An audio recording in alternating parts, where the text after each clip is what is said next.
Hello students, welcome to channel of आइडिग्रॉन। मेरा नाम है शुभम गुप्ता और आज अपन स्टार्ट करेंगे chapter number 15 biodiversity and conservation. Chapter के इंपॉर्टेंस की बात करूं तो चैप्टर काफी ज्यादा इंपॉर्टेंट है। ठीक है, यहाँ से आपको कॉम्पिटिटिव एग्जाम में नीट की अगर मैं बात करूं तो नीट में आपको 2 से 3 क्वेश्चन देखने को मिलते हैं। मिनिमम 2 तो देखने को मिलेंगे ही मिलेंगे। ओके, तो biodiversity and conservation biology class 12 chapter आखिरी है आपका और काफी इंपॉर्टेंट भी है। और आपको सीधा सा पता लग रहा होगा, बायो का मतलब होता है लाइफ। क्या मतलब होता है? लाइफ। और डाइवर्सिटी मतलब डाइवर्स ओरिजिन, जो भी आपके चारों तरफ है वो सब। और कंजर्वेशन का मतलब है कि उनको बचाओ, क्योंकि वो अब खत्म होते जा रहे हैं, एक्सटिंक्ट होते जा रहे हैं। ओके, तो इस चैप्टर में हम देखेंगे कि हम बायोडाइवर्सिटी को कैसे मेंटेन कर सकते हैं, बायोडाइवर्सिटी को हम नुकसान क्यों पहुंचा रहे हैं, हम उसे कैसे बंद कर सकते हैं, उसका कंजर्वेशन कैसे कर सकते हैं। और एक कहानी टाइप है, तो अच्छे से पूरे चैप्टर को सुनेंगे, बिल्कुल बोर नहीं होना है। ठीक है, इसी वीडियो में पूरा चैप्टर खत्म करेंगे, फिर आपकी क्वेश्चन सीरीज भी जल्दी ही मैं लेकर आऊंगा। तो चलो स्टार्ट करते हैं चैप्टर नंबर 15। देखो फर्स्ट लाइन में क्या लिखा है, ध्यान से सुनो। Large and diverse communities of biota occupied distinct climate zone forming ecosystem। आप सभी जानते हैं इकोसिस्टम क्या होता है। इकोसिस्टम बना है लिविंग ऑर्गेनिज्म से। ओके, लिविंग नॉन लिविंग से मिलके बना है। लिविंग जैसे हम लोग, प्लांट, और नॉन लिविंग जैसे sunlight, temperature, air, soil, water, mineral. ठीक है। Now the term biodiversity was first coined by 1980 by W.G. Rosen। ध्यान रखना, जो बायोडाइवर्सिटी टर्म है ये सबसे पहले 1980 में किसने बोला था? ये बोला था W.G. रोजन। ओके, ये बात आपको ध्यान रखनी है। It is shorted and combined version of two words, biological and diversity. मैंने आपको बोला जैसा कि बायोडाइवर्सिटी को अगर मैं तोड़ूं तो बायो प्लस डाइवर्सिटी दिखेगी, यहाँ पे बायोलॉजिकल और डाइवर्सिटी बोल रखा है, एक ही बात है। ठीक है, तो अभी तक आपने क्या जाना? The term biodiversity was first coined by 1980 by W.G. Rosen। It is shortened and combined version of two words, biological and diversity। Now, next point is biodiversity or biological diversity can be defined as the vast diversity of species and variety of life forms existing on earth। देखो vast diversity बहुत ज्यादा है, हम ऐसा नहीं कह सकते कि 5 तरह की मछली है, 10 तरह की मछली। भाई एक एक मछली में भी 10-10 तरह की स्पीसीज। ठीक है, हम कैसे बने? रामापिथेकस, होमो एबिलिस, होमो इरेक्टस, मैथेलैंड, जावामैन, पैकिंगमैन, क्रूगमैन, होमो एबिलिस, होमो सेपियन सेपियन, हम है होमो सेपियन सेपियन। इतने तरह के चेंजेस आए हैं। ठीक है, तो हर स्पीसीज की बहुत स्पीसीज है, बहुत है। अभी तो डिस्कवर्ड भी नहीं हुई, 7-8 लाख डिस्कवर्ड हुई है। 7-8 लाख स्पीसीज, हाँ भाई, किसी सिर्फ प्रजातियों की बात करो, हम अलग अलग है। तो बायोडाइवर्सिटी जो है वास्ट वैरायटी ऑफ स्पीसीज है, डाइवर्स स्पीसीज से बनी है, बहुत ज्यादा स्पीसीज। ठीक है, they include the species of micro organism. और अगर इन्होंने माइक्रो ऑर्गेनिज्म इंक्लूड कर लिए तो आप सोचो बैक्टीरिया कितने होते हैं, कितने तरह के होते हैं, कहाँ कहाँ नहीं होते। Algae, fungi, plant, animal occurring on the earth in various habitat and the ecological complex and niche of which they are a part। What is the meaning of niche? यहाँ पे एक वर्ड आया निके। निके का मतलब होता है एक पर्टिकुलर एरिया पे उसका पर्टिकुलर वर्क। ठीक है, जैसे मान लो ये एक एरिया है। ठीक है, इस एरिया पे एक आदमी रहता है, वो है ये आदमी है, ये यहाँ रहता है इस एरिया में। ये यहाँ का यहीं घूमेगा और यहीं अपना काम जो भी है पर्टिकुलर वर्क वो करता रहेगा। तो ये हो गया निके उसका। ठीक है, तो whether or not an species can survive or colonize an area depend on the environment condition of the area as well as the range of tolerance of the species। जो प्रजाति है वो वहीं मिलेगी जहाँ पे वो टॉलरेट करेगी। ठीक है, जैसे मान लो मैं हूँ अभी 50 डिग्री सेल्सियस और अगर मेरे को कोई छोड़ दे -50 में तो मैं तो मर जाऊंगा, क्योंकि मेरे को 50 डिग्री की एडेप्टेशन है, -50 की नहीं।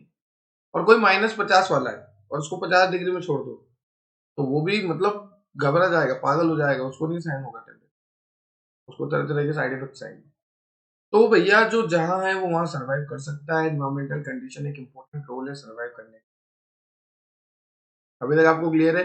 अभी तक मैंने आपको बताया कि बायोडाइवर्सिटी जो टर्म है वो डब्ल्यू रोजन ने दी है, W.G. रोजन 1980। इकोसिस्टम का मतलब बताया, निकी का मतलब बताया, सर्वाइवल का बताया। ओके, अब बात करेंगे मैग्नीट्यूड ऑफ बायोडाइवर्सिटी के ऊपर। तो सबसे पहले मैं रफ कर देता हूँ। Now, magnitude of biodiversity, India has approximately 45,000 species of plant and nearly twice of animal. Twice of any species like animal. India therefore is the 12 mega diversity countries of the world. देखो India में जो है ना भाई साहब 45,000 species है, plants सिर्फ पेड़ पौधों की 45,000 प्रजातियां, और इसकी डबल 90,000 एनिमल्स की है। एनिमल्स में हम भी आते हैं, हम भी एनिमल्स ही है, वी आर हायर एनिमल्स, और कुछ भी नहीं है, हम बड़े जानवर है। ठीक है, चलो। Now, second is numerous species that are yet to be identified are believed inhabit tropical and coral reefs. देखो सबसे ज्यादा, अगर मैं बात करूं सबसे ज्यादा डाइवर्सिटी जो मिलती है ना, वो मिलती है ट्रॉपिकल रेन फॉरेस्ट। अगर आपको पूछे, क्वेश्चन आए कि where is the maximum diversity is found, answer is tropical rain forest. ठीक है, और अगर ये ऑप्शन में ना रहे तो आपको बोलना है कोरल रीफ, क्योंकि कोरल पे सेकंड मोस्ट यहाँ पे आपको देखने को मिलती है। तो अगर ट्रॉपिकल ऑप्शन में आए तो ट्रॉपिकल के साथ जाना, और अगर ट्रॉपिकल नहीं आए तो कोरल रीफ, और दोनों आ जाए तो भी ट्रॉपिकल। ट्रॉपिकल तो ट्रॉपिकल है, वहां तो बहुत मिलती है, और अगर वो नहीं हो ऑप्शन में तो यह कोरल रीफ। ठीक है, now the next point is the number of species present in tropical can be estimated by comparing species between tropics and temperatures area. Inventories are nearly complete for most of the group of animal in temperature. कुछ नहीं है, यहाँ पे हमने देखा कि कौन सी species temperature area में, कौन सी कोल्ड एरिया में, इसमें कितनी ज्यादा है। Scientists have in the manner calculate the number of species in the world to approximately 5.50. ठीक है, अभी तक इतनी स्पीसीज डिस्कवर हो चुकी है, और ये 2006 की एनसीईआरटी है। तो सोचो अब तो 2022 चल रहा है, 2022 और 6 में बहुत फर्क हो गया, कितनी डिस्कवर होगी। The most intriguing aspect of biodiversity is that more than 70% of species are animal. 22। अब देखो यहाँ पे एक स्टेटमेंट दे रखा है, आपको ध्यान से समझना। यहाँ पे स्टेटमेंट दे रखा है कि 70% तो एनिमल है, ठीक है, एनिमल, और 22% प्लांट है। ऐसा क्यों भाई? प्लांट को जिंदा रहने का हक नहीं है क्या? बताओ, कोई दिमाग में आ रहा है आइडिया? 70% एनिमल और सिर्फ 22% प्लांट, ऐसा क्यों? बताओ। पहला रीजन ये दे सकते हैं कि हम प्लांट को काटे जा रहे हैं, पेड़ पौधों को काट के अपने ही घर बनाए जा रहे हैं। ठीक है, पर ये तो अभी हो रहा है ना, पहले भी तो इंसान नहीं रहते थे, तो पहले भी पेड़ पौधे तो बहुत होते थे। सोचो कितने ट्रॉपिकल रेनफॉल, कितने ज्यादा पेड़ पौधे हैं, फिर भी हम कह रहे हैं सिर्फ 22% प्लांट, 70% एनिमल, ऐसा क्यों? तो देखो, जब कभी लैंडस्लाइड होता था पहले के टाइम पे, जब पृथ्वी बन रही थी, लैंडस्लाइड होता था, हाँ, जमीनें फटती थी, या कहीं वोल्केनो इरप्शन होता था, या कहीं बाढ़ आ जाती थी, तो होता क्या था, एनिमल तो भाग जाते थे, दे हैव फूड, वो भाग जाते थे, भागो भागो वोल्केनो आ रहा, भागो भागो जमीन फट रही, और कुछ बच जाते थे। वहीं बेचारे प्लांट, वोल्केनो इरप्शन हो रहा है, लावा आ रहा है तो आ रहा है, ऐसा पुष्पराज की तरह, ऐसा लावा ऐसे आ रहा है, झुकेगा नहीं, तो लावा ऐसे आ रहा है, और प्लांट प्लांट सब खत्म। जमीन फट रही है, प्लांट जमीन के नीचे, बाढ़ आ रही है, बाढ़ में सारे सबमर्ज हो गए, तो वो तो भाग नहीं सकते बेचारे, दैट्स वाई ये 22% ही है। और एनिमल, भागो भागो आगे नहीं बोलूंगा मैं, लेक्चर चल रहा है, भागो। ठीक है, तो ये हो गया। Now next is among the animal insect are the most numerous, about 70%। तो मतलब देखो, अगर 70% एनिमल है ना, तो इसमें से मैं बोलूं, अगर मैं इसको 100% मान के चलूं, तो 100 में से 70% जो है इंसेक्ट ही है। तो खुश मत हो, तुम नहीं हो, इंसेक्ट है। सोच लो इंसेक्ट की कितनी प्रजातियां होगी, 10 में से 7 एनिमल जो है इंसेक्ट है। ठीक है, further the knowledge about protists, archaebacteria and viruses is quite less with the information magnitude of biodiversity other than अभी हमें आर्किबैक्टीरिया, वायरस और प्रोटिस्टा के बारे में थोड़ी कम नॉलेज है, फर्दर हमें ज्यादा हो जाएगी टाइम के साथ। क्लियर है? बहुत अच्छे से एक्सप्लेन किया है, ध्यान से सुनते जाओ बस। Now next point, magnitude of biodiversity. India has approximately 4500 species of plants, वही सब लिखा हुआ है यहाँ पे। ठीक है, ये डबल पेस्ट हो गया, मैग्नीट्यूड ऑफ बायोडाइवर्सिटी ध्यान रखना। चलो, next is invertebrates, vertebrates and plants. तो देखो हम बात करें कि हमने हमारे टाइम पे इसको कैसे याद रखा था, इनवर्टिब्रेट्स वर्टिब्रेट्स और प्लांट्स को, तो मैं बता देता हूँ। देखो सबसे पहले मैंने बात करी थी इनवर्टिब्रेट्स की, बात करता हूँ। ओके, तो यहाँ पे क्या आएगा, सबसे ज्यादा क्या दिख रहा है आपको, इंसेक्ट। अभी हमारी बात हुई कि 10 में से 7 एनिमल इंसेक्ट ही है, तो सबसे ज्यादा इंसेक्ट होगी, फाइव। ओके, उसके बाद आपको क्या दिख रहा है, other animal group, other animal group, ये वाला देखो, ये ज्यादा एरिया। फिर आपको क्या दिख रहा है, फिर है मोलस्का, और फिर है क्रस्टेशियन, फिर है मोलस्कस, फिर है क्रस्टेशियन, आई ओ ए जी। और ये तो गाली हो गई थोड़ी ना, तो ऐसे याद रख लेना, आई ओ ए जी, आई ए ओ ए जी, और पीछे गाली देनी मत में, ठीक है। तो ऐसे याद हो जाएगा, आई से हो गया इंसेक्ट, ओ ए जी से हो गया अदर एनिमल ग्रुप, पीछे गाली दे देंगे मोलस्का और क्रस्टेशियन, ठीक है। ये हो गया invertebrates. Okay, now further we move on vertebrates. तो वर्टिब्रेट्स में सबसे ज्यादा क्या दिख रहा है आपको, फिशेस, ठीक है। इस पे ऐसे याद रखो, एफ बी पे राम भगवान, ठीक है। मतलब fishes, bird, reptiles, animal, amphibian और मैमल्स, ठीक है। एफ बी पे राम भगवान, फेसबुक पे अकाउंट है आजकल राम भगवान, इस तरह से हो जाएगा, बहुत इजी है। इधर गाली देनी है, insect, other animal group, M, C, ये मोलस्का है और ये क्रस्टेशियन है, गलत मत जाना। और ये एफ बी पे राम भगवान, fishes, bird, reptiles, amphibian, mammals. बड़ा इजी हो गया, अब तक तो कुछ भी नहीं है। कोई भी पूछ लो वर्टिब्रेट्स में सबसे ज्यादा, एफ बी पे राम भगवान, मतलब फिशेस, बर्ड, रेप्टाइल्स, एनिमल्स और मैमल्स, ठीक है। एनिमल नहीं, एम्फिबियन, एक मैमल्स। और इनवर्टिब्रेट्स में क्या हो गया, हाँ सर ने बताया था, इंसेक्ट सबसे ज्यादा, फिर एनिमल ग्रुप, फिर गाली देनी है, उसका क्रस्टेशियन, एमसी। इस तरह से याद करा था हमने, ठीक है। ये मेरे कलीग ने बताया था, एफ बी पे राम भगवान पढ़ते थे आपके टाइम पे, तो ये याद रखना, ये वर्टिब्रेट्स के लिए। और ये गाली वाला मैंने ही बनाया था, आप जानते हो ऐसा दिमाग बैक बेंचर्स के चलता है। थैंक यू मत, thank me later. Okay, now now next is plants. तो प्लांट्स में हम देख रहे हैं कि फंजाई और एंजियोस्पर्म टक्कर में है, ठीक है। अब इसको हमने ऐसे याद रखा था, आदमी का फन, आदमी का एमएफ। अब ये एमएफ तुम सभी जानते हो, मुझे बताने की जरूरत नहीं, प्रोटेक्शन है। तो आदमी का फन क्या होता है, आदमी का मैन फोर्स, ऐसे याद रख लो, ठीक है। अभी ठीक है, तुम्हें बताना पड़ता है क्योंकि तुम्हें उत्साहना पड़ता है, तुम लेक्चर में सो ना, इसलिए मुझे बोलना पड़ता है, ठीक है। तो कैसे याद रखोगे, आदमी का फन मतलब एंजियोस्पर्म, ठीक है। आदमी मतलब एंजियोस्पर्म, फन मतलब एफ यू एन आ रहा है ना, फंजाई हो गया, फन फंजाई। तो आदमी का फन क्या होगा, आदमी का एल्गी, ये आदमी वाला क्या है, एल्गी, और ये आदमी क्या है, एंजियोस्पर्म। एंजियोस्पर्म का फन एल्गी के संग, ऐसे याद रख लो, एंजियोस्पर्म का फन एल्गी के संग किससे होगा, एमएफसी होगा, वो लगाना पड़ेगा, ठीक है, प्रोटेक्शन जरूरी है। तो एंजियोस्पर्म का फन एल्गी के संग एमएफ। तो यहाँ पे मैंने आपको इस बहाने क्या याद करवा दिया, इनकी स्पीसीज किसकी की जाता है।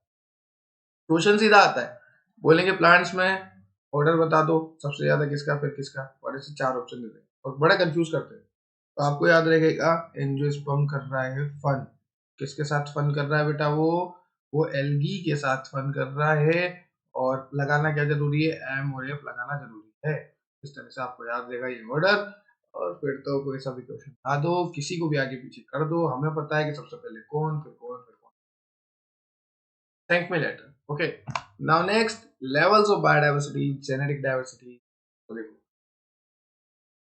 genetic diversity. It is the diversity in the number and type of gene as well as chromosome present in different species and the variation in the gene and their allele in the substance. Confuse हो गए चलो मैं बताता हूँ आपको क्या कह रहा है ये कह रहा है कि हमने जब डाइवर्सिटी की बात करी, it is the diversity, genetic diversity क्या है, एक जीन डाइवर्सिटी, नाम से पता लग रहा है, जेनेटिक जीन। और जीन क्या होता है, चलो बताओ, तुमने बड़ा बायो पढ़ा है ना, बताओ व्हाट इज जीन, तेरा सा क्वेश्चन, व्हाट इज जीन, अटक जाते हो उससे। तो gene it is a fragment of DNA. अगर आपको आता है तो आप कमेंट सेक्शन में कमेंट करके बता सकते हो, डबल पूछता हूँ। It is fragment of DNA, DNA का एक टुकड़ा, डीएनए का एक भाग हम जीन, ओके। तो सेकंड लाइन है, ऑन एवरेज बैक्टीरियोफेज है 100 gene, Drosophila Melana gesture is 13,000 gene, homo sapien have एक बार मैं गिन लेता हूँ 30,000 to 40,000 जीन। तो हम में तो 30 से 40,000 जीन में मतलब कितने ही फंक्शन होते होंगे, कितनी ही प्रोटीन सिंथेसिस, कितने ही कुछ होता होगा।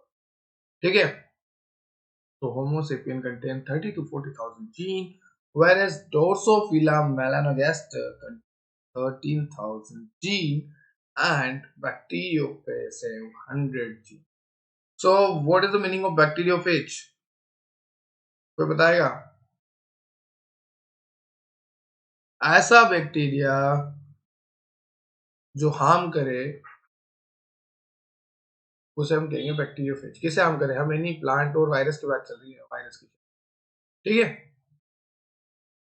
चलो। तो हमने देखा कि सबसे पहले जो जीन है वो किसमें कितना है। सबसे पहले हमने देखा बैक्टीरियोफेज सिर्फ 100 जीन, 100 में से 100 मार्क्स मिल गए। ड्रोसोफिला मेलानोगास्टर इसमें 13 घाटा मेरा कुछ नहीं जाता, तो 13। ड्रोसोफिला क्या गाना गा रहा है?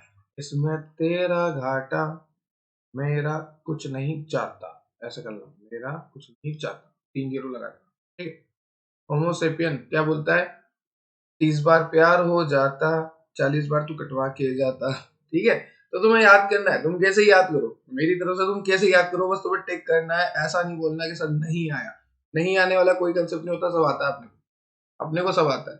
बस याद करने का तरीका होना चाहिए। बैक्टीरियोफेज के 100 मार्क्स आए हैं। ड्रोसोफिला मेलानोगास्टर ने कहा है इसमें 13 घाटा, फिर मेरा कुछ नहीं जाता, ये 3 जीरो लगाना।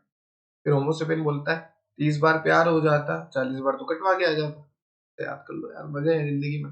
और 3 जीरो आगे 13 क्या लगाते, सब जीरो लगा दो, 30 zero 40 3 zero. Now next point देखते हैं। Genetic diversity is a useful adaptation to change in environmental condition. उससे पहले एक पॉइंट और देखिए, variation in the gene of species increase environmental parameter of the. ठीक है, अब देखो, जैसे मैं यहाँ पर रह रहा हूँ, हालांकि मैं हैंडसम सा लग नहीं रहा पर मैं हूँ। ये मैं नहीं हूँ यार, ये गंदा बन गया, मैं नहीं हूँ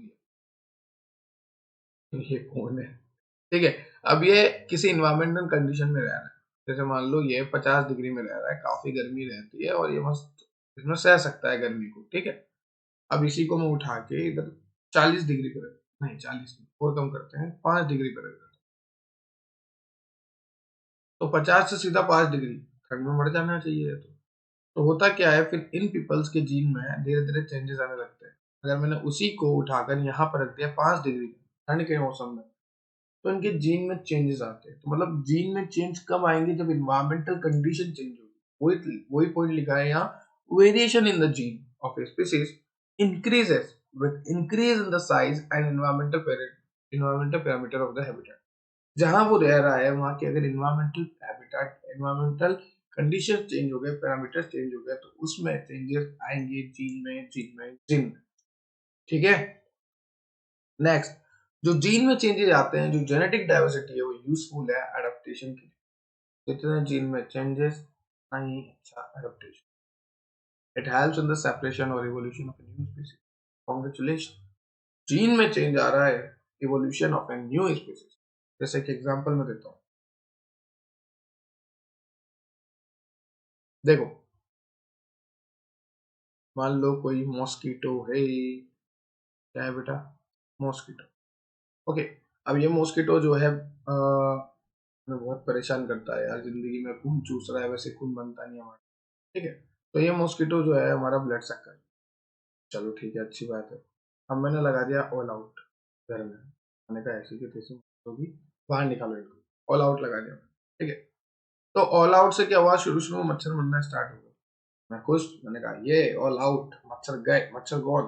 ठीक है, फिर थोड़े टाइम बाद मैं देखता हूँ, साल 2 साल बाद, तो इन मच्छरों के जीन में चेंज आ जाता है। ठीक है, और इस तरह से चेंज आता है कि अब ये ऑल आउट से डरते नहीं है, भागते नहीं है, ऑल आउट के ऊपर आगे बैठ जाते हैं। देखा होगा मच्छर ऑल आउट के ऊपर ही बैठा है। तो ये क्या है? जीन में चेंज। ये क्या है? अडेप्टेशन। ये क्या है? उनकी इन्वायरमेंटल कंडीशन चेंज कर दी मैंने, रोज ऑल आउट लगा रहा था, अब वो सहनीय हो गए ऑल आउट से कि हाँ हम तो यहीं बैठेंगे, तुम कर लो जो करना है, हम नहीं डरते। अब क्या करें? ऑल आउट वाले भी परेशान, कंपनी वाले क्या करें? उन्होंने निकाला एक्टिव मोड। उन्होंने पावर बढ़ा के दे दिया कि लो, तो रात को मैं सोते टाइम एक्टिव मोड, फिर मरना शुरू। तो उसके लिए थोड़ी ना एक्टिव वो थे अपडेट, वो एक लिमिटेड के लिए अपडेट थे। तो जीन में जब चेंज आता है ना तो इवोल्यूशन हो जाता है, एकदम नहीं होता, एकदम भी होता है पर अब नहीं होता, ठीक है। एकदम को हम बोलते हैं म्यूटेशन, क्या बोलते हैं, म्यूटेशन आ गया, सडन चेंज आ गया। और जो धीरे धीरे इवोल्व होता है उसको बोलते हैं। चलो, आई होप आपको बहुत अच्छे से क्लियर हो रहा होगा। Lower genetic diversity within species or variety may be useful of uniformity in yield as well as higher. However, it is more susceptible to degradation at prone mass scale destruction of normal size. Okay, now next is species diversity. It is the diversity and variety in the number and richness of a species of a region. नाम से पता लग रहा, species की diversity मतलब ऐसा area जहाँ पे स्पीसीज रिच हो। ये एरिया यहाँ पे ए स्पीसीज थी, ए बहुत सारी है स्पीसीज, ठीक है। तो ये क्या है, ये स्पीसीज रीजनेस है, मतलब एक पर्टिकुलर रीजन में बहुत एक ही स्पीसीज की बहुत वो है नंबर, तो उसको हम क्या बोलेंगे, that is species richness. Okay, that is species richness. Wait a minute, now next point is the number of species per unit area is called species richness. जैसा कि मैंने आपको बताया, the number of species per unit area, the number of species per unit area is known as species richness. Number of individual of different species in a given area is represented as species evenness or species equability. Communities where species are represented by more or less or the same number of individuals exhibit evenness. Communities where one or more species are more than individual than dominance. सीधी सी बात है, जहाँ ज्यादा होगा वो dominance होगा ही। Species diversity is the product of species richness or eventually किसी काम का नहीं है पार्टिसिपेट, इतना आपको ध्यान रखना, ठीक है। Now next is community and ecosystem diversity. तो यहाँ पे देखो अल्फा बीटा और गामा डाइवर्सिटी, ये आपको नीट में एक आधा पूछा गया है, मैं आपको बता देता हूँ। तीन तरह की डाइवर्सिटी होती है। Alpha within a community diversity, it is a species of alpha diversity dependent upon species and awareness, there is lot of competition. देखो जो अल्फा डाइवर्सिटी है सिर्फ अल्फा वाले यहाँ पे मिलेंगे, पहली बार अल्फा की डाइवर्सिटी है तो उस रीजन में अल्फा पीपल्स ही मिलेंगे, और यहाँ पे कंपटीशन भी होगा, लॉट ऑफ कंपटीशन, ठीक है। ये बात ध्यान रखना, यहाँ पे वेरिएशन आने के चांसेस कम है क्योंकि यहाँ पे एक ही तरीके से। बीटा डाइवर्सिटी बिटवीन कम्युनिटीज, ठीक है। It is the diversity which appear along a gradient of habitat in a geographical area due to difference in micro habitat, यानी कि environmental condition that occur change in the community that can lead to replacement of.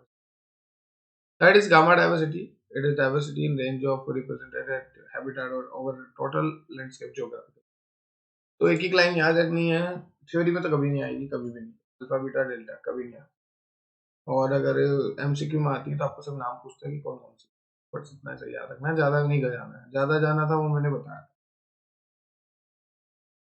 Now next is India as a megadiversity region. India has attained a unique distinction as it has assigned the status of megadiversity nation. The country had 10 biogeographical regions: Trans Himalaya, Himalaya, Desert, Semi-arid, Western Ghat, Deccan, Peninsula, Gangetic Land, Coast, Northeastern Icelands. India is 89, हाँ यहाँ ये बहुत important है, ये वाला point 10 star सीधा आएगा, सीधा नीट में ओके नीट में सीधा आएगा। देखो इंडिया में 89 नेशनल पार्क है, 492 वाइल्ड लाइफ सेंचुरी, 14 बायोस्फीयर है, यही आपको पूछेंगे, ठीक है। तो 89 national park, 492 wild life century, 14 biosphere. देखो 14 तो तुम्हें याद रहेगा, अब मैं बोलना नहीं चाहूंगा क्यों याद रहेगा, पर तुम्हें याद रहेगा, ठीक है। 14 बायोस्फीयर, 14 बायोस्फीयर, समझ जाओ यार नालायक को, ठीक है। 14 बायोस्फीयर, ये तो तुम्हें याद हो जाएगा। 492, 492 क्या है, वाइल्ड लाइफ सेंचुरी बोल रहा हूँ, वाइल्ड लाइफ सेंचुरी, गलत मत जाना हो, वाइल्ड सुनते तो, वाइल्ड लाइफ सेंचुरी। और 89 नेशनल पार्क है, ये 69 नहीं बेटा, 89 है। तो देखो 69 बनाता है ना ऐसे ऐसे, बस कोई ऐसे कर देना, ये 89 हो गया। तो 89 नेशनल पार्क है। अब तुम्हें याद हो गया होगा, इससे ज्यादा मैं आसानी से नहीं समझा सकता। 69 को 89 कर देना, कर दोगे ना मेरे लिए, तुम्हारे लिए, आंसर के लिए, बस फिर हो जाएगा। 89 नेशनल पार्क याद हो गया, 69 को एक घुमा के 89 पार्क कर, 89 तो नेशनल पार्क हो गया। 492 वाइल्ड लाइफ सेंचुरी होगी, और 14 तो बायोस्फीयर। ठीक है। Now, Deccan Peninsula is the largest biogeographical region, and the Western Ghats and Northern East are region. ठीक है, इतना इम्पोर्टेंट नहीं है। 32% of flowering plant, 10% of mammal, 36 reptile, 60% amphibia, 53% freshwater fish are endemic. चलो पढ़ लेते एक बार इसको, इम्पोर्टेंट है।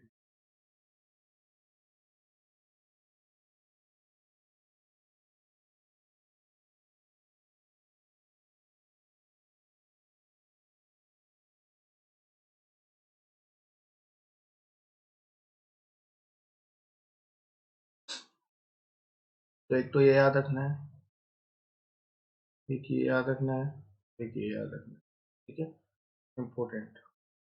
नाउ 32% फ्लावरिंग प्लांट है, तो मतलब सबसे पहले क्या है, सबसे ज्यादा एम्फीबिया, तो ये लिख दो। फिर क्या है, फिर है हमारा फ्रेश वाटर फिश। टी के बाद क्या आएगा, फ्रेश वाटर। उसके बाद क्या है, उसके बाद है हमारा रेप्टाइल्स, उसके बाद है हमारा फ्लावरिंग प्लांट, उसके बाद है हमारा मेमल। तो amphibia, fresh water species, reptile, flowering plant और मेमल। ठीक है, इस तरह से आपको याद रखना है, और इनकी परसेंटेज ना याद रखो तो भी चलेगा। ठीक है। अब नाउ नेक्स्ट यहाँ पे एक और इम्पोर्टेंट पॉइंट दे रखा है आपको, ये वाला। The richest region are the Himalaya, western Ghat, India island and north eastern island. ये जो है रिचेस्ट रीजन है, मतलब यहाँ पे जो है बायोडाइवर्सिटी अच्छी खासी मिलती है, रिचेस्ट रीजन है।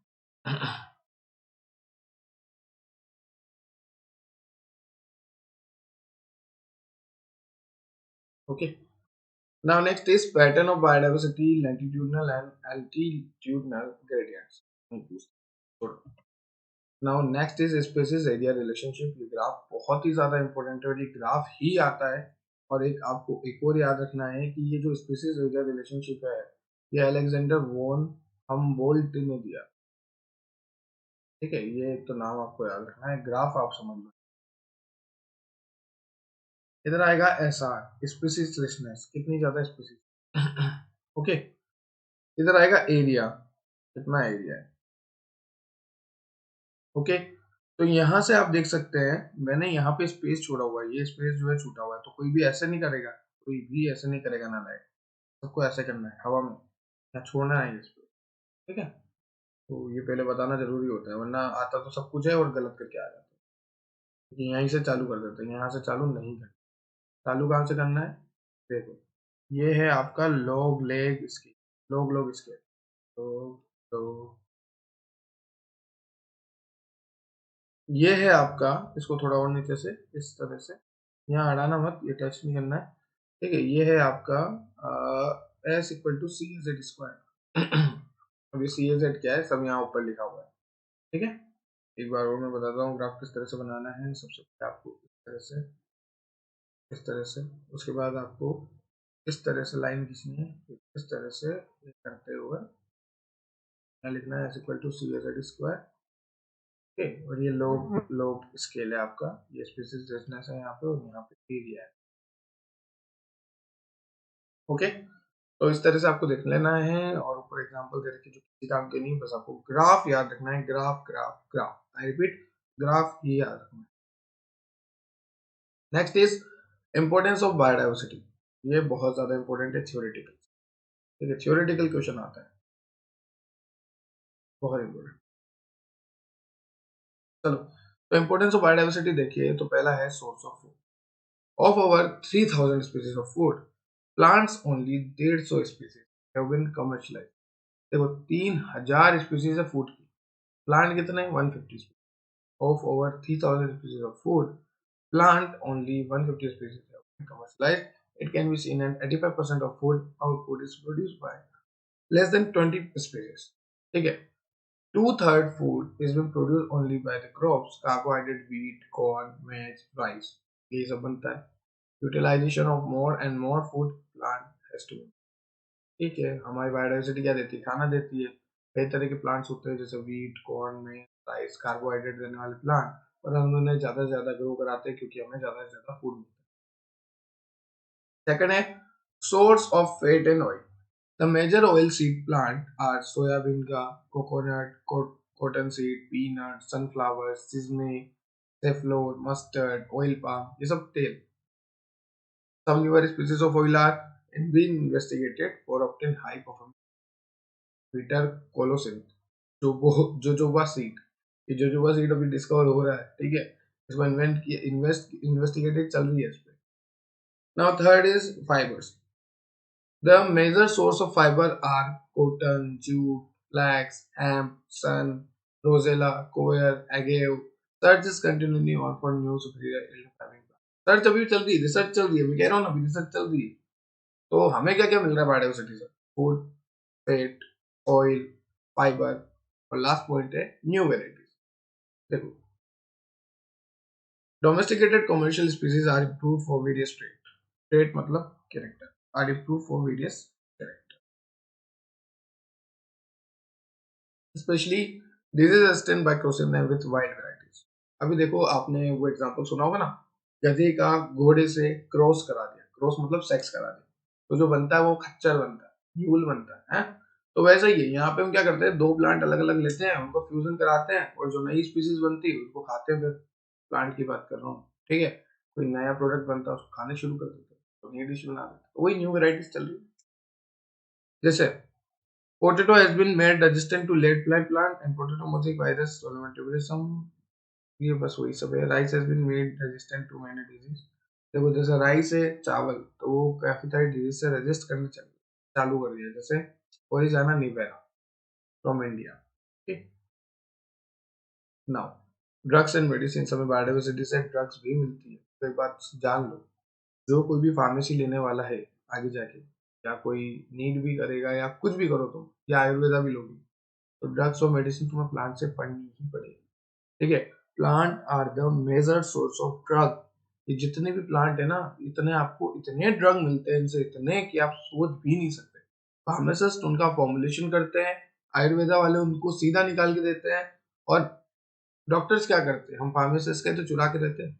ठीक है, तो चलो, ड्रग और मेडिसिन की बात करूँ, a number of drug are based on plant product. बहुत सारी ड्रग है, वाइड वेराइटी ऑफ सोर्स है प्लांट प्रोडक्ट। रोजी, ठीक है, और यहाँ पे आपको नाम दे रखा है विंसा रोजिया, और विंसिस्टीन, विनब्लास्टिन। ये जो विंसिस्टीन और विनब्लास्टिन है ना, ये एंटी कैंसर है, ल्यूकेमिया। देखो, विंसिस्टीन, विनब्लास्टिन, ये जो आपको दिखा रखा है, एक से ये जो है ल्यूकेमिया को सही करते हैं। ल्यूकेमिया ब्लड कैंसर होता है एक तरह से। क्या होता है? तो विंसिस्टीन, विनब्लास्टिन, ये सब ब्लड कैंसर को ठीक करता है। ठीक है, तो ये प्लांट से मिल रहा है हमें। Other drug from plant, morphine, morphine मिलता है, पैन किलर होता है, at the time of surgery हम देते हैं मॉर्फिन। या फिर आपने पबजी खेला होगा तो एड्रेनालिन इंजेक्शन भी आप लगाते हो। ठीक है, क्विनिन सिंकोना बाग से मिलता है। ठीक है, और देखो, और भी कई सारे दे रखे, टैक्सोल और टेक्सास बैकेटा, ये भी कैंसर ट्रीट करता है। रेजरपिन, ये रेजरपिन रेवेल्पियस सेप्शिन से मिलता है, तो ब्लड प्रेशर और साइजोफ्रेनिया को ठीक करता है। तो बहुत फायदे हैं, बहुत ही फायदे हैं, साइजोफ्रेनिया, ब्लड प्रेशर में डाउन, कैंसर, और भी हमें डायबिटीज वगैरह सब में फायदे ही फायदे। अभी जैसे टी लीव्स है, चाय की पत्ती है, उसमें क्या होता है? अब चलो सोचते हैं, चाय की पत्ती में क्या होता है? एक ऐसा एजेंट होता है जो कि आपको फ्रेशनेस प्रोवाइड करता है। ठीक है, अब वो फ्रेश हम होता है ना, ताजगी भरी चाय, उसकी लो मजे आ जाए, तो वही सब है। कैफीन भी होता है चाय में, कॉफी में तो होता ही है। Now, traditional system of medicine world over 1,000 local wild plants for treating various medicine. It is also possible to manufacture immovable synthesis product. Chemical, botano chemicals. मतलब प्लांट का तो कई सालों से चला आ रहा है, ऐसा बोलना चाहिए। ठीक है, now next is aesthetic value. Wait a minute. Okay, aesthetic value देखते हैं।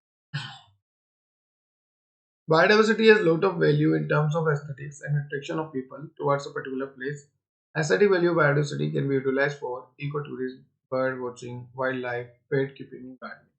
हम यहाँ कर रहे हैं, हम जो बायोडाइवर्सिटी है ना, जैसे कुछ जैसे एग्जांपल देता हूँ, बर्ड्स हो गए, पैट हो गए, कुछ कुत्ते हो गए, उनको लेके हम पाल रहे हैं, उनका बिहेवियर देख रहे हैं और उनसे हमें यूटिलाइज कर रहे हैं हमारे जो भी चीज। ठीक है। नेक्स्ट है culture benefits. Historical people have associated themselves within a certain species of plants and animals. Many Indian home and variety of Ocimum sanctum. तुलसी, तुलसी का नाम है Ocimum sanctum, growing in the garden and pots. हम जो है घर में तुलसी उगाते हैं। तुलसी का फायदा हम सबको पता है, गले के लिए भी बहुत सही होता है। मैं भी खाता हूँ क्योंकि मैं बोल बोल के लेक्चर में गला मेरा। Tree of ficus religiosa, people. People को हम क्या बोलते हैं? पीपल का पेड़। आजकल तो पीपल की पूजा करते हैं। अरे भाई पीपल का पेड़, ठीक है, पूजा क्यों कर रहे हो यार? चलो वो खैर अपना अपना मानना है। Many birds are believed to be scared and snakes are also worshipped. Every country and state recognize a particular plant and particular animal as a symbol of national state pride and cultural heritage. आज आजकल सभी ने अपने जो है national symbol animal से रख दिए, जैसे हमारे पीकॉक इंडियन वो, ठीक है, मोर है हमारा। तो इस तरह से ये भी है। लास्ट है ecosystem services. To maintain and utilize product and service of various ecosystem, individual has species biodiversity is required. Required forest and ocean system control climate and maintain glaciers और atmosphere. हमारा फॉरेस्ट और ocean जो ecosystem है वो दोनों मिलके climate को maintain करके रख रहे हैं, बिल्कुल। और अगर आप जंगल काटते जाओगे ना, मान लो ये पेड़ पौधे हैं और ये पेड़ पौधे अपन क्या कर रहे हैं, cut cut cut cut cut करते जा रहे हैं, तो इससे क्या होगा? टेम्परेचर बढ़ेगा बढ़ेगा बढ़ेगा बढ़ेगा। टेम्परेचर बढ़ने से क्या होगा? जो हिमालय हैं बड़े बड़े, वो पिघलना शुरू होंगे। पिघलेंगे तो पानी बनेगा, पानी बनेगा तो बाढ़ आएगी, बहुत दिक्कत आ जाएगी भाई। मत काटो पेड़ पौधे। समझा? समझा कि थक गई गवर्नमेंट। और गवर्नमेंट क्या करे? गवर्नमेंट तो खैर अभी जाने तो बड़ा मुद्दा छिड़ जाएगा। चलो, threats to biodiversity. The world is facing accelerated rate of species extinction, largely due to human interference. शर्म कर लो। हमारा जो ये है ना वर्ल्ड, हमारा जो पूरा पृथ्वी है, ये है ना, हम क्या कर रहे हैं? बायोडाइवर्सिटी को बिल्कुल खत्म करते जा रहे हैं। जो भी एनिमल्स है उसको मार रहे हैं। जैसे सलमान भाई गए शिकार पे, हिरण मार दिया, तो बता रहे हैं ना, तो जैसे ऐसे शिकार कर लिया, ठीक है, पकड़ के खा गए, मार मार के मछलियां खा रहे, मुर्गे खा रहे।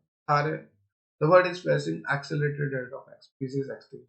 प्रजातियां खत्म होती जा रही है हमारी वजह से, हम नालायकों की वजह से। There are four major causes, और ये बहुत इंपॉर्टेंट है, ये क्वेश्चन आता है, लिख लो। 10 नहीं, 10 बिल्कुल 10 star.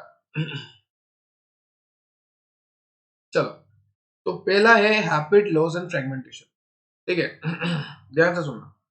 Over population, urbanisation and industrialisation required additional land every year. हम कोई भी इंडस्ट्री बना रहे हैं, हम कहीं भी रहने जा रहे हैं, तो हमें तो लैंड चाहिए, हम चाहिए, तो हम काट देते पेड़ों को। पेड़ों को काटने से पेड़ की जितनी भी स्पीसीज है सब खत्म। पेड़ के भरोसे जो भी चल रहा था सब खत्म। पेड़ से जिसको शेल्टर मिल रहा था वो भी खत्म, वो सब खत्म। It can come through destruction or fragmentation of natural habitat, filling wetlands, plugging grassland, cutting down the tree, burning forest, ठीक है। Animal requiring large territories are badly affected. अब बेचारे जानवरों की जो बड़ी बड़ी टेरिटरीज है वो बहुत बुरी तरह अफेक्ट हो रही है इससे। Migrating animal would go ashtray and get killed. बेचारे जो इधर से उधर जाने वाले एनिमल्स हैं वो भी किल्ड हो रहे हैं। तो ये किसकी वजह से हो रहा है? पापी वाला फील आएगा थोड़ा कि हाँ बहुत बुरा कर रहे हैं, पर एक्चुअल में हम कर रहे हैं, एक्चुअल में हम कर रहे हैं। Now second is over exploitation, मार मार के खाना। Excessive exploitation of a species, whether a plant or animal, reduce size of population, so it becomes vulnerable to extinction. Three sub species, देखो तीन स्पीसीज को तो मैं बता दूं आपको कौन कौन से आप मार के खा गए। टाइगर, डोडो और स्टीलर सी खाओ। पैसेंजर पीजन, वो आपने सलमान खान की मूवी देखी होगी, कबूतर जा जा जा, ठीक है, वो कबूतर बेचता है पहले प्यार की पहली चिट्ठी, तो वो कबूतर जो उधर जा रही है ना उसको पकड़ के तुम खा रहे हो, तो पैसेंजर पीजन बोलते हो उसको, पैसेंजर पीजन, उसको ही खा गए, उसको ही खत्म कर दिया। स्टीलर सी खाओ, खा गए। डोडो खा गए, टाइगर, कुछ नहीं छोड़ा, सब खा गए। हम पापी लोग 500 साल के अंदर सब खत्म कर दिया। Many marine species are declining around the world, बिल्कुल खत्म होती जा रही है क्योंकि ये फेंका फिशिंग के लिए, फिश आई उठाया और पका के सो, तो हमारी गलती है। ठीक है, थोड़ा पापी वाला फील आएगा पढ़ते हुए क्योंकि है अपन।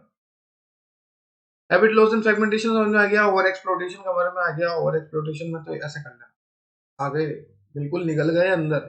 ठीक है, now next is alien species invention.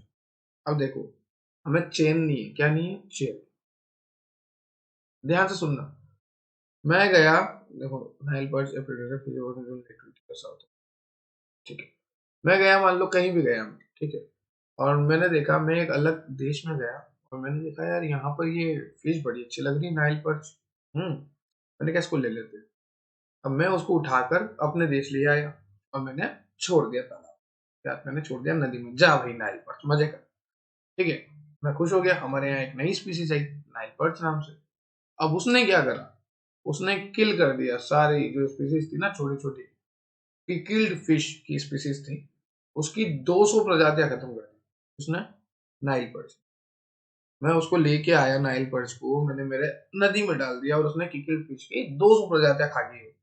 अब बताओ, 200 प्रजातियां खा गई तो 200 स्पीसीज का लॉस हो गया। वो किसकी वजह से हुआ, एलियन स्पीसीज। एलियन स्पीसीज क्यों बोल रहे हैं, क्योंकि दूसरे देश से लेके आया हूं, तो उनके लिए तो नहीं है ना बेचारी की किल्ड फिश के लिए, उसको खा गई है। तो एलियन स्पीसीज का जब इन्वेंशन करोगे, रखोगे उसको अपनी जगह, खा जाएगी वैसा।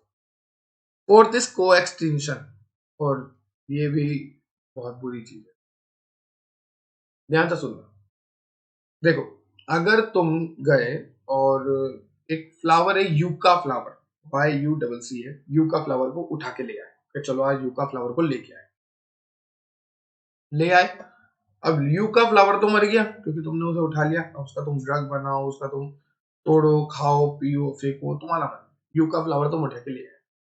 अब एक जिंदगी तो तुमने खत्म कर दी प्लांट की, यूका फ्लावर तुमने मार दिया, उठा के ले आए तुम पापियों। ठीक है, उसके बाद क्या हुआ है, यूका फ्लावर पे रहता है यूका मोथ, MOTH, ठीक है, बटरफ्लाई, यूका मोथ। अब यूका मोथ भी बेचारा तड़प तड़प के मर जाएगा क्योंकि उसको तो सारा काम किससे, यूका फ्लावर से, और यूका फ्लावर तो है ही नहीं। तो आपकी एक गलती की वजह से दो स्पीसीज गई, एक तो प्लांट गया और एक यूका मोथ गया। तो यहाँ पे क्या होता है, आप किसी एक को मारोगे तो दूसरे को भी अफेक्ट होगा, मतलब दोनों ही मर जाएंगे। को एक्सटिंक्शन, साथ जिएंगे साथ मरेंगे, और एक उठा के ले जाओगे तो हम मर जाएंगे। तो गाना सुना आशिकी 2 का, हम मर जाएंगे, बिल्कुल मर जाएंगे, वही वाली बात है। तो देखो, ये 4 पॉइंट है, हैबिट लॉस एंड फ्रेगमेंटेशन, इन चारों को मिला के बोलते हैं evil quartet. Okay, quartet, habit loss and fragmentation, overexploitation, alien species invention और कोएक्सटिंक्शन। बहुत इंपॉर्टेंट है, याद है। Now next is wildlife conservation. Wildlife conservation is necessary for lot of reason. देखो, वाइल्ड लाइफ को हमें conserve करके रखना ही है और ये नेसेसरी है, तो हमारा धर्म भी बनता है भाई, हम इंसान है, थोड़ी तो रहम खाओ उन पे। पहला है बैलेंस ऑफ नेचर। नेचर को बैलेंस रखना है तो वाइल्ड लाइफ सेंचुरी को बैलेंस रखना होगा, हमें बिल्कुल मेंटेन रखना होगा हर animal. There is a balance of natural ecosystem, there is different organism lives in equilibrium. आपने फूड चेन, फूड साइकिल, ये सब सुना होगा ना भाई, कि ये इसको खाएगा, फिर ये इसको खाएगा, फिर वो उसको खाएगा, और ऐसे जिंदा रहेंगे। अब तुम बीच में से एक स्पीसीज उठा के ले आओ, आगे वाले सारे ही मर जाएंगे बाप रे। तो ये तुम्हारी गलती है। ठीक है, तो बैलेंस ऑफ नेचर सबसे पहली बात हमें जरूरी है। दूसरा है commercial value of wild life. भैया, government establish national park, sanctuaries, ठीक है, ये सब हमने करा है ताकि हम बचा सके, जू, park, foreign exchange. Third is biological studies. अगर वो होंगे ही नहीं तो हम स्टडी किस पे करेंगे, है उनकी बिहेवियर जानेंगे, कैसे करेंगे, नॉलेज तो लेनी पड़ेगी ना। फोर्थ है स्पोर्ट रिक्रिएशन। हमने वहां पर हंटिंग वगैरह बंद कर दी कि मारना गुनाह है, मान खान अगर हिरण मारेगा तो जेल के चक्कर काटेगा, लाइक ओके। चलो, कंजर्वेशन ऑफ बायोडाइवर्सिटी। एक तो नैरो यूटिलाइजेशन, हमें बहुत सारे सोर्स मिल रहे हैं, परफ्यूम मिल रहे हैं, ड्रग मिल रहे हैं, डिफरेंट टाइप ऑफ हमें नॉलेज मिल रही है, और उनसे हम हमारे लिए दवाइयाँ, वैक्सीन सब कुछ बनाते हैं, उनको यूटिलाइज करना है हमें। पर ऐसे सबके लिए होता है, देखो जैसे मान लो तुमने, एक मैं एग्जांपल देता हूँ, तुमने पढ़ा भी होगा, जैसे ये प्लांट है और इसकी स्टेम से तुम्हें अच्छी कोई ड्रग मिलती है, ठीक है, तुम स्टेम का सिर्फ टिश्यू लेके आओगे, उस टिश्यू को तुम लेबोरेटरी में टिश्यू कल्चर कराओगे और पूरी स्टेम बना के उसमें से ड्रग निकाल लोगे। पर ये ऐसा तो नहीं कि तुम प्लांट ही काट दोगे, तुम सिर्फ एक टिश्यू ले रहे हो, तो उसमें कोई दिक्कत नहीं है, बिल्कुल भी दिक्कत नहीं, बिल्कुल भी दिक्कत नहीं। तुम्हारे अगर कोई सेल ले जाए ऐसे करके, क्या दिक्कत होगी? है मिलियन ट्रिलियंस ऑफ सेल के बने हैं, गिनती भी नहीं है। चलो क्लियर है ये बात। तो अब है ब्रॉडली यूटिलाइजेशन, हम ब्रॉडली भी यूटिलाइज करते हैं। जैसे अगर प्लांट नहीं हो गए तो ऑक्सीजन कहाँ से लोगे? ट्रॉपिकल रेन फॉरेस्ट अगर हटा दोगे तो ऑक्सीजन कहाँ से लोगे? तो देखो यहाँ पे लिखा है Amazon forest produce nearly 20% of oxygen. 20% oxygen हमारे वर्ल्ड में अमेजोन फॉरेस्ट दे रहा है। मत हटाओ भाई प्लीज। ठीक है, एथिकल, एथिकल मतलब ये हमारा धर्म है, कर्तव्य है, ये सब। चलो now next is conservation of biodiversity. ये आता है इन सिटू एक्स सिटू, ये आता है। देखो हॉटस्पॉट का पूछते हैं आपको, ठीक है, और क्या पूछते हैं आपको, इंडिया के कितने हॉटस्पॉट है? ये लाइन बहुत इंपॉर्टेंट है, 10 स्टार। इंडिया में 3 हॉटस्पॉट है, Indo Burma, Himalaya, western Ghat and Sri Lanka. एक तो इंडो बर्मा, एक हिमालय, एक वेस्टर्न घाट, श्रीलंका। ठीक है, तो the number of hotspot is 34। अभी के टाइम पे 34 हॉटस्पॉट है। Okay, and area less than 2% of land surface with about 20% of human population living there. ठीक है, आपको ध्यान रखना है 34% जो है कवरिंग एरिया हमारे लैंड से। ठीक है, नाउ ये भी क्लियर हो गया, ये भी क्लियर हो गया। इन सिटू जो जहां है उसको वहीं बचाए। ठीक है, इन सिटू क्या होता है? इन सिटू कंजर्वेशन लाइक दैट, जो जहां एनिमल रह रहा है उसको वहीं हम बचा के रखें। एक्स सिटू कंजर्वेशन मतलब उठाया, दूसरी जगह रखा, फिर उसे बचाया। कुछ प्रोटेक्टेड एरियाज हैं यहाँ पर, कुछ नेशनल पार्क के, कुछ वाइल्ड लाइफ सेंचुरी, आपको सारे बता दिया। तो देखो 69 को 89 कर देना, वो तो नेशनल पार्क। सेंचुरी मैंने बताई थी आपको 492। ठीक है, प्रोटेक्टेड एरिया है कुछ, बायोस्फीयर रिजर्व से कुछ, they are protected area which have design for multiple purpose, they are meant for preserving genetic diversity in representative ecosystem various natural biomass. हम यहाँ पे जेनेटिक डाइवर्सिटी बचा रहे हैं, एनिमल की स्पीसीज बचा रहे हैं, उनका बिहेवियर जान रहे हैं। देखो in India 17 biosphere reserve have been set up now. 2002 में 408 बायोस्फीयर थे। तो ये तो कोई नहीं पूछता, जो आगे बताया था वो ध्यान रखना। इसकी फुल फॉर्म आप गूगल करना, इसको एक बार देखना, यूनेस्को। नाउ ये कोई नहीं पूछेगा, core natural zone, buffer zone, transition zone. ठीक है, एक बार रीड आउट कर लेना बस। इंपॉर्टेंस ऑफ बायोस्फीयर देखने वाले हैं। तो देखो बायोडाइवर्सिटी काफी ज्यादा इंपॉर्टेंट है हमारे लिए, बायोस्फीयर काफी ज्यादा इंपॉर्टेंट है। बायोस्फीयर की बात करूँ तो इंपॉर्टेंस ऑफ बायोस्फीयर में फॉर में मार्कर ऑन करूँ, फर्स्ट पॉइंट दे रखा है restoration. Biosphere reserve help in restoration of degraded ecosystem. Okay, second दे रखा है conservation, they are helpful in conserving genetic resource, species, ecosystem, landscape without uprooting the local people. ठीक है, तो कंजर्वेशन में क्या होगा कि they are helpful in conserving genetic resource, species, ecosystem, landscapes without uprooting the local people. ठीक है, development, they ensure sustainable economic development bye maintaining culture, social, ecological sensitive. Now next is monitoring, regular monitoring of development and conservation progress. जो भी हम कर रहे हैं biosphere reserve, उसमें हमें रेगुलर मॉनिटरिंग करनी चाहिए। एजुकेशनल रिसर्च, हम एजुकेशन के लिए भी कर रहे हैं, उनका बिहेवियर क्या, उनकी रेपुटेशन क्या, ठीक है, वो किस तरह से हमें स्टडी करेंगे उन पे। इस biosphere reserve sports supports education and research in various ecological aspects of the ecosystem, या फिर आप बोलो biome. There is a also exchange of information about research, restoration, conservation, development aspect of natural and global level. मतलब ऐसा information exchange कर सकते हैं हम, वो सब है। Now next is MAB programme, man and biosphere programme. MAB का मतलब man and biosphere programme is an international biological programme of UNESCO. इसका मतलब यूनेस्को, यूनाइटेड नेशनल ऑफ, देखना है इसका एक बार, which was started in 1971 but was introduced in 1980। तो देखो जो यूनेस्को है वो इंट्रोड्यूस तो कब हुआ था आपको, यूनेस्को 1971 में। पर वही है के भी तो इंट्रोड्यूस हुआ, अप्लाई करते करते क्या टाइम हो गया, क्या 15 साल हो गए। MABS study impact of human interference and pollination on abiotic and biotic component and develop conservation for present and present। यहाँ पे इन्होंने क्या करा, MAB ने मेन एंड बायोस्फीयर प्रोग्राम, एक ऐसा प्रोग्राम था जो कि 1971 में लॉन्च हुआ यूनेस्को से और 1986 में अप्लाई हुआ। इस प्रोग्राम में इन्होंने बताया कि ह्यूमन जो है और पॉपुलेशन जो है वो पॉल्यूशन, ह्यूमन की पॉपुलेशन और पॉल्यूशन किस तरह से अफेक्ट कर रहे हैं एबायोटिक और बायोटिक फैक्टर को।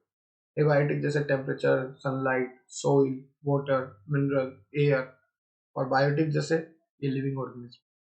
तो जो पॉल्यूशन है और जो ह्यूमन की पॉपुलेशन है वो किस तरह से अफेक्ट कर रही है बायोटिक एंड एबायोटिक फैक्टर। ठीक है, तो हम उससे बचे कैसे, कौन कौन सा प्लान बनाए, तो ये सब किसने बताया था, यूनेस्को ने, जो कि 1971 में अप्लाइड लागू हुआ और 1971 में लॉन्च हुआ और लागू हुआ, अप्लाइड हुआ 1980। ठीक है, एक्स-A2 कंजर्वेशन इंपॉर्टेंट। देखो, these are means of conservation of any desired species or variety away from the natural habitat. They are off-site collection. They are live collection of wild and domestic species in botanical garden. देखो मैंने आपको क्या बोला, ये live collection है, ठीक है, और wild and domestic species in botanical garden, जू।